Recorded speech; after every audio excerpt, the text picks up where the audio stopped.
Национальная сборная Туркменистана по волейболу стала победителем международного турнира Kava Men's Nations Cup 2025, который проходил с 22 по 28 октября в столице Бангладеш, городе Дакка. Турнир, организованный Центральной азиатской ассоциацией волейбола, собрал 6 национальных команд – Туркменистан, Непал, Шри-Ланку, Афганистан, Мальдивы и принимающую сторону Бангладеш. Туркменистан был представлен 16 спортсменами, 2 тренерами, 1 судьей и руководителем команды.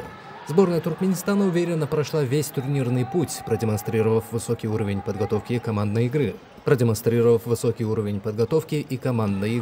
Не потерпев ни одного поражения на групповом этапе, туркменская команда вышла в финальную стадию, где встретилась со сборной Афганистана. Финальный матч, состоявшийся 28 октября, стал настоящим украшением турнира. В напряженной борьбе, уступая по ходу встречи, сборная Туркменистана проявила характер и вырвала победу в решающей 5-й партии, завершив матч со счетом 3-2.